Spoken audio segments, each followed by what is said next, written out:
तेरी मेरी कहानियाँ से सभी अपडेट पाने के लिए बेल आइकन दबाएं। आज की कहानी है सौतन का दर्द।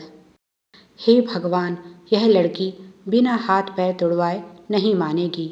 जैसे ही निर्मला जी ने खुशी को मेज कुर्सी की सहायता से पंखा साफ करते हुए देखा, एकदम से उनके मुंह से निकला। वह जल्दी से बहू के पास पहुंची और बोली, जल्दी से नीचे उतर। कितनी बार तुझे मना किया है यह सब करने से, पर तू है कि मेरी कोई बात सुनती ही नहीं। बस माँ, हो ही गया। निर्मला जी बोली, माँ की बच्ची सिर्फ ज़ुबान से माँ माँ कहती है, माँ की कोई बात सुनती नहीं। जैसे ही खुशी नीचे उतरी, उन्होंने लाड से उसका कान पकड़ते हुए कहा, बोल, फिर कभी ऐसा करेगी? खुशी मुस्कुराते हुए बोली, नहीं माँ, नहीं करूँगी। कुछ देर बाद दोनों सास बहू बैठी चाय पी रही थी। खुशी बोली, माँ, अक्सर सास लोगों को बहू से शिकायत होती है कि बहू काम नहीं करती, और आप है कि मुझे कुछ काम करने ही नहीं देती। ऐसे तो आप मुझे आलसी बना देंगी। निर्मला जी बोली, जो काम मैं तुझे करने के लिए कहती हूँ वह तो तुझसे होता नहीं। इन बेकार के कामों में उलझी रहती है। जाकर आईने में अपनी सूरत देख। कौन कह देगा कि अभी तेरी शादी को केवल 1 वर्ष हुआ है। ऐसा लगता है जैसे वर्षों हो गए हैं तेरी शादी को। ना तो कोई श्रृंगार करती है, ना ही कोई नज़ाकत वाली बात है तुझ में। बस सारा दिन इस झाड़ू पोछे के पीछे पागल हुई रहती है। क्या यह सब करने के लिए मैं तुझे बहू बनाकर लाई थी? जाकर जल्दी से अपना हुलिया ठीक कर। अभिनव ऑफिस से आता ही होगा। यह पत्नी का कर्तव्य बनता है, जब पति थका हारा ऑफिस से आए तो वह सज धज कर उसका स्वागत करे। पति की आधी थकान तो पत्नी को देखकर ही उतर जाती है। सास की बात सुनकर खुशी तैयार होने अपने कमरे में चली गई।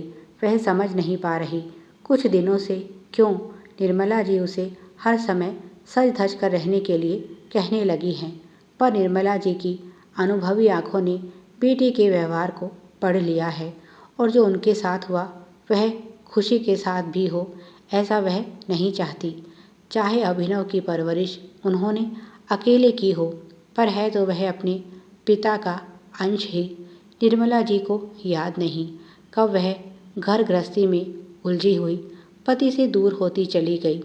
उन्हें तो तब पता चला जब पति ने सौतन को उनके सामने लाकर खड़ा कर दिया। घर वालों ने और मायके वालों ने उन्हें ही दोष दिया। जो औरत अपना पति भी नहीं संभाल सकती, उसके साथ तो ऐसा ही होना चाहिए। उस समय अभिनव उनके पेट में था।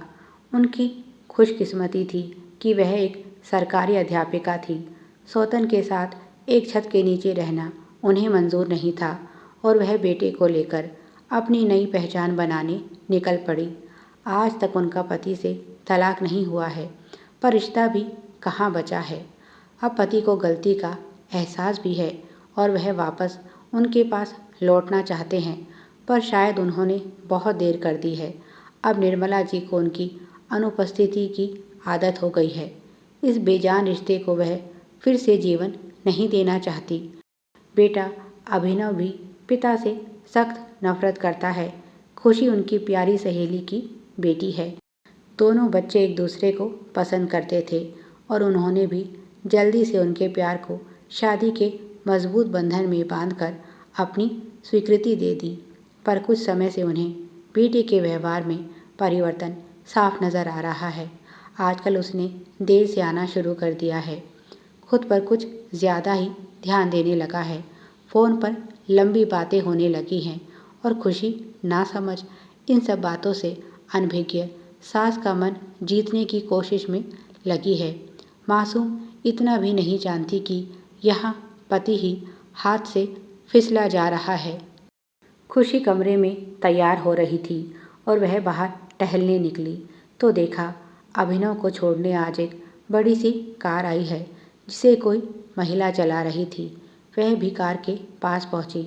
अभिनव ने परिचय करवाते हुए बताया, माँ, यह मेरे ऑफिस में काम करती हैं रुचि मैम, और मैम यह हैं मेरी माताजी निर्मला देवी।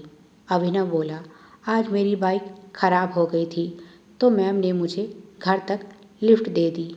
निर्मला जी बोली, यह तो बहुत अच्छी बात है। आइए मैडम, अब आप यहाँ तक आ ही गई हैं तो एक कप चाय मेरी बहू के हाथों की पीकर जाइएगा। और वह रुचि को घर के अंदर ले आई। पर यह क्या, खुशी रुचि को देखकर उससे लिपट गई और बोली, तू यहाँ कैसे?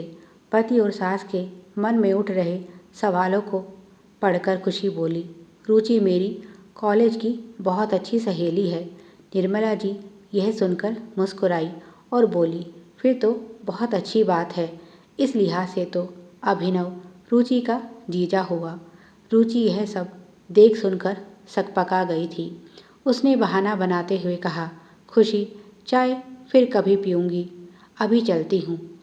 तब निर्मला जी उसे दरवाजे तक छोड़ने आई और बोली, आशा करती हूँ अब तुम अपनी सहेली का घर तोड़ने की कोशिश नहीं करोगी।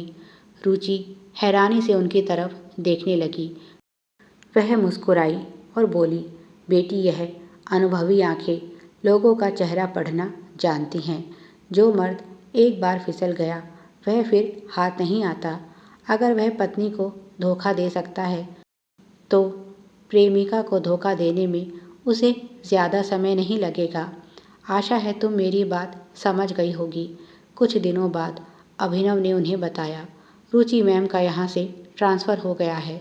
तो निर्मला जी ने राहत की सांस ली। अब फिर से अभिनव पत्नी पर ध्यान देने लगा था।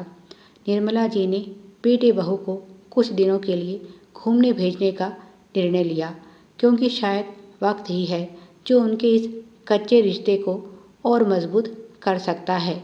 उन्होंने इशारों इशारों में अभिनव को भी समझा दिया, बेटा तुम्हारे पिता ने जो दर्द दिया उसे मैं तुम्हारी खातिर बर्दाश्त कर गई, पर अब मैं और दर्द नहीं सह सकती।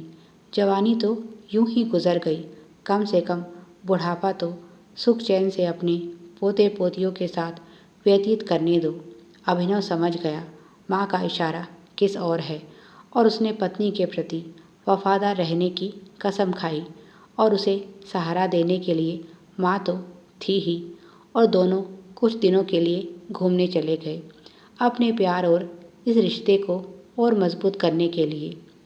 प्यारे दर्शकों, आप सभी की सुविधा के लिए चैनल पर सैकड़ों कहानियाँ विभिन्न प्लेलिस्ट के रूप में उपलब्ध हैं। उन्हें भी पढ़ें और अपना प्यार दें। धन्यवाद। Please like, share and subscribe. Thanks for watching.